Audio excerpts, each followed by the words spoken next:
So what I have here is just quirky and fabulous.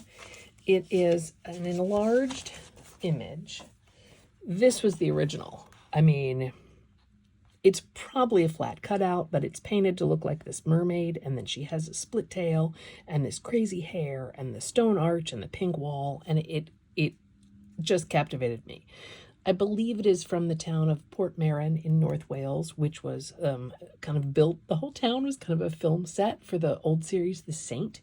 I never watched it, but I've seen pictures of the town, and it's like the most adorable, colorful cottages and cliffs and crashing ocean, and it's beautiful. So I want to do kind of a fun watercolor play piece, or maybe colored pencil play piece. And so I've enlarged her. I think I'll do some borders around because I definitely have space on the page, but I'm actually just going to trace her in, and then I'm going to do her outlines, her line work in black permanent marker, because then I can do colored pencil or watercolor, not have those lines bleed. So this is probably going to be a video where I speed things up quite a bit because it's going to be kind of slow and fun to just enjoy the process. So I thought I'd give you that information while I was getting started, so that later on, when things are happening, you'll know what is going on. I'm about to go on some travel, so I might take this with me and work on it a little here and there. I am trying to center this now, but I can't see the paper anymore.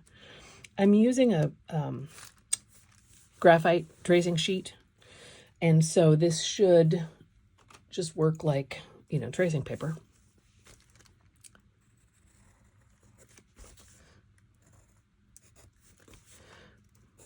And give me enough to go on. I may have to draw some details in if they don't quite transfer, but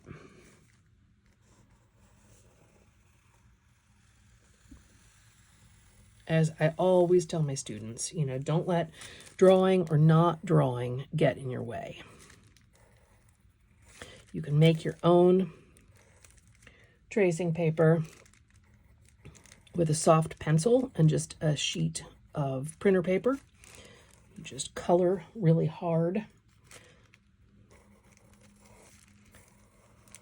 in that soft lead on the back of, I'm actually looking at this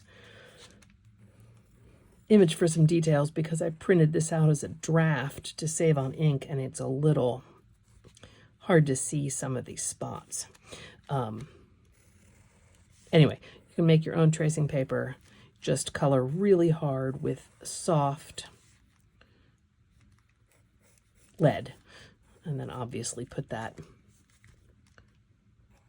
underneath your drawing when you trace it. You can also, hold paper up to the window and use the window as a light box, but that doesn't work so well if you're in your sketchbook. Now, I love this because it was a crazy mermaid, but I also want this fish creature that she's holding to be a stand-in for my final dolphin piece of the month.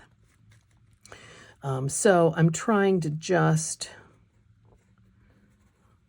simplify his head a little bit, give him a dolphin snout, and then I can draw a little bit more detail in there later.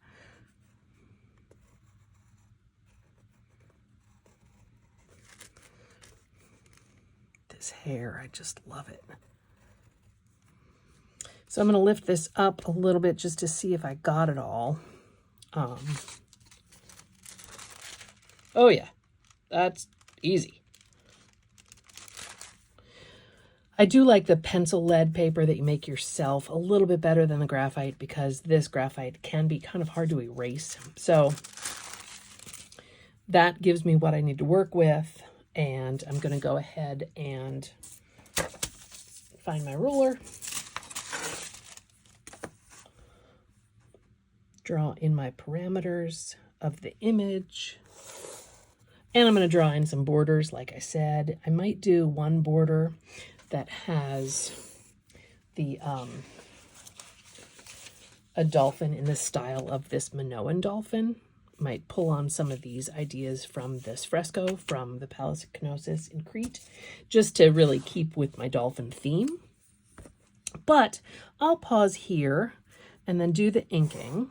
I will say that I would love to have you join me on Wednesdays for episodes of Weekly Spark. And I'd love to have your comments. So, go ahead and click like, subscribe, hit the notification bell, all those YouTube things. And I will work on this page, but hopefully see you next week for another episode when I'm working on something else. In fact, after you see this video, the next episode will be moving into July and we'll have a new theme. So stay tuned for that, and I will see you. Well, keep watching, of course, but enjoy, and I hope to see you next week as well.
So welcome to part 2.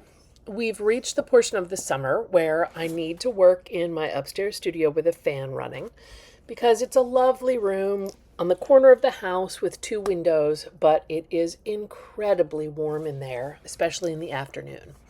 So I sat down today, earlier today, and I gathered up my Neocolor 2s. They're the Caran d'Ache crayons that you see on the top right. I have my Tombow markers on the right, and I have watercolors on the left, which is what I'm starting with here. This color is actually, I think, called Rose of Ultramarine. It's a Daniel Smith color, and it's really intense, really beautiful, kind of a magenta, like a wine kind of magenta. And I'm not normally a pink girly, but this was definitely something I wanted to include to reference that original photograph that I had from the town in Wales. So today was really all about relaxing into the page, enjoying the materials that I was working with, enjoying the colors that I was working with, and slowing down to take some time to relax and enjoy the process.